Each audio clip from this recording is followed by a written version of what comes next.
We are near a possible conclusion of a big multilateral negotiation, the main purpose of which is to try and rebalance the rules of the multilateral trading system, which honestly developing countries consider as being tilted against them, and I think they're right. Well, we are nearing the conclusion. I mean, we've done sort of 70% of the negotiation, but we all know that the negotiation is not finished unless and until the last part is there. So what we're trying to do is to finish the negotiation sort of beginning of next year, end of this year, beginning of next year. And for this to happen, we need a sort of breakthrough, hopefully in the coming months, so that the road to the conclusion is open. And this breakthrough is about well-known issues, agricultural subsidies, agricultural tariffs, industrial tariffs, services, market opening, good old things which have been there on the table for quite a long time. There's been progress, but not to the stage of finding the right balance between numbers, and that's what we're after. But we've got good political energy. I mean, the leaders know now what the huge cost of a failure would be, up to their negotiators with the necessary instructions to find the right compromises. If we conclude the round, we will achieve this rebalancing, this sort of more development-friendly system with less agricultural subsidies, lower agricultural tariffs, better special and differential treatment for developing countries, because we all know China and Senegal and Brazil and Paraguay are not totally in the same league. Now, then, up to these countries, their systems, their business, their economic operators, to transform what is a possibility into real added trade flows where they can exploit their comparative advantages.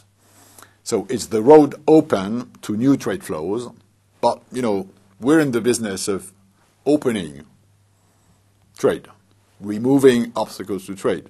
We're not in the business of trading. This is for countries, economic operators, exporters, importers, producers, marketing people, distribution people. We try and make trade possible. We don't trade. We don't transform the benefits which we create into growth or poverty reduction. This happens as a result of economic life.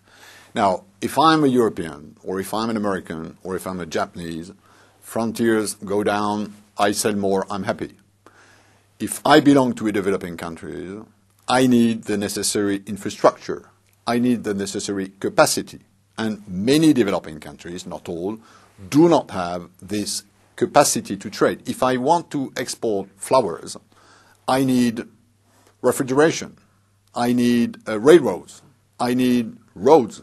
I need a system for controlling maximum pesticide residues. All these things are very often lacking in developing countries. Hence, this Aid for Trade initiative, which is meant to sort of bridge this gap, which often exists between the theory that you can exceed market and the real possibility you have to do. I mean, it's like freedom.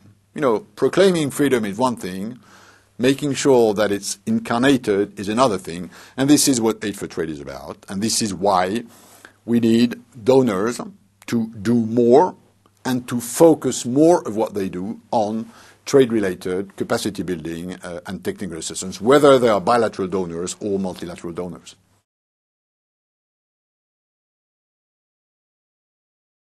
Then the question is, how do we make it work?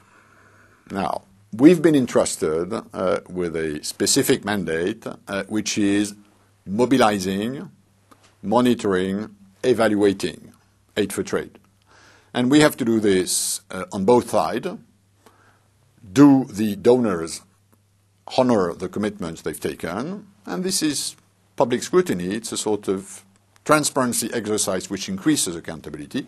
But there is also another side on the recipients' side, which is making sure that they have a clear view of what their priorities are.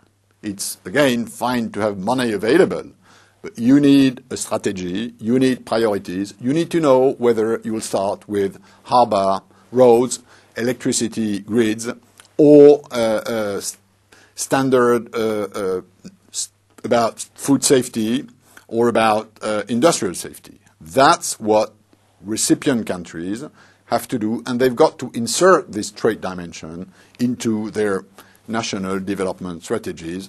And to be frank, there remains a bit to be done on this ground. The new thing about Aid for Trade is that you need more than trade ministers in government to focus on that. You need finance ministers, you need development ministers, you need planning ministers. So you need to create the necessary constituency both in recipient countries and in donors countries so that they step in.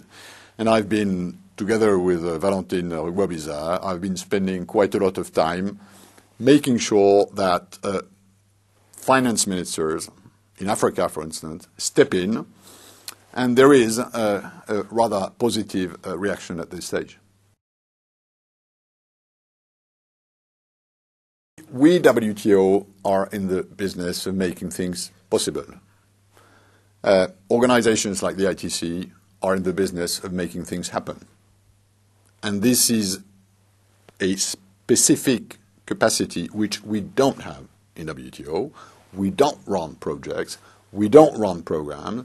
WTO is not and will not be turned into a development agency, but we need structures, organizations, which are able to connect what we do with business initiatives. And this is precisely the sort of core business of the ITC, and this is why they are sort of joint subsidiary of WTO and UNCTAD, because they help making things happen. They help strategizing, they help diagnosing, and they help linking, networking, so that at the end of the day, business initiatives take the relay.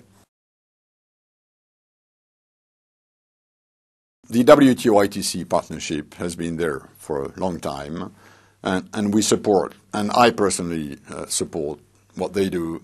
I've been doing that for a long time because it's a boutique that knows its business, that, again, has a track record of helping initiating trade flows.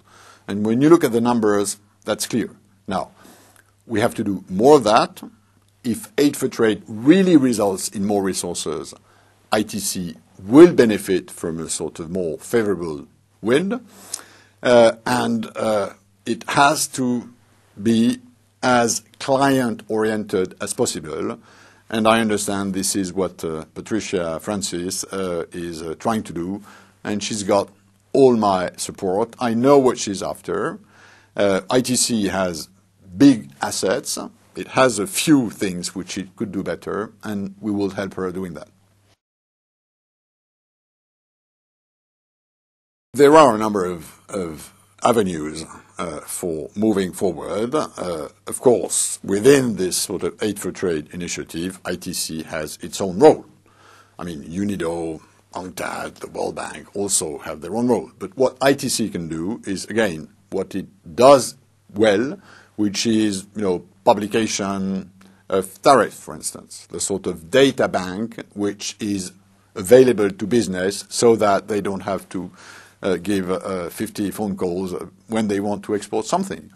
The Enhanced Integrated Framework, which is focused on helping least developed countries, the 50 poorest countries of this planet, getting together the right strategy, is something where the ITC can bring more. We've seen good examples where it's worked. Cambodia, for instance. We've seen other examples where it's not worked that well, and we have to do better. Like any other organization, like us, and there was also a change of management in the WTO recently, we all have our own agendas. There are things which we want to do because we believe we can do it better. Now, ITC had an evaluation, which logically was done by the stakeholders of the ITC, both the ones who provide the funds and the clients. And as a result of that, there are things which need to do, which ITC needs to do better. Patricia is moving on that. She's making a number of changes. She has to do that, and I support her. We did support her predecessor. We support her because we're all in the business of trying to do better, not more, not less than that.